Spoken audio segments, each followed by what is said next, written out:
Anastácio Pimpinela, em roupão de cetim, atirou-se da janela pensando que era o fim. Escreveu no testamento com tinta perfumada que ninguém o privaria da propriedade privada.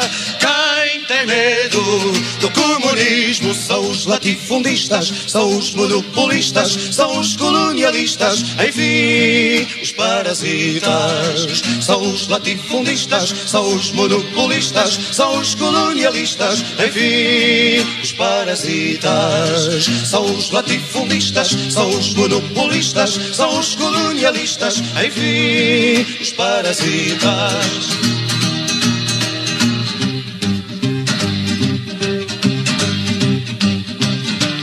Agapito, rapazote, grande latifundiário, pendurou-se num barrote para não pagar o salário. O resto da canalha, capatazes e polícias, embarcou para o Brasil para reforçar as milícias. Quem tem medo do comunismo são os latifundistas, são os monopolistas, são os colonialistas, enfim, os parasitas. São os latifundistas, são os monopolistas, são os colonialistas, enfim, os parasitas. São os latifundistas, são os monopolistas, são os colonialistas, enfim, os parasitas.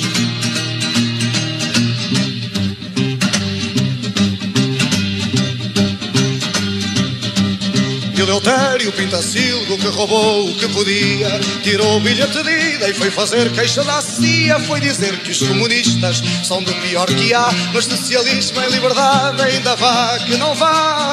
Quem tem medo do comunismo são os latifundistas, são os monopolistas, são os colonialistas, enfim, os parasitas. São os latifundistas, são os monopolistas, são os colonialistas, enfim, os parasitas. São os latifundistas, são os monopolistas, são os colonialistas, enfim, os parasitas.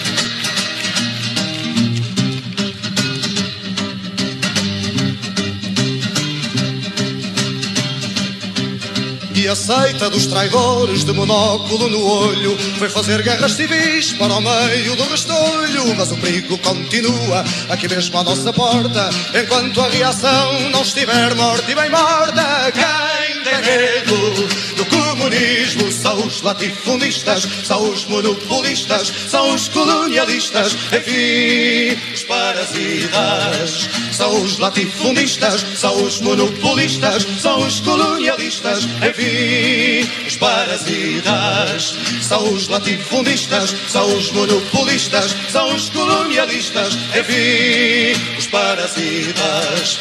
Enfim, a reação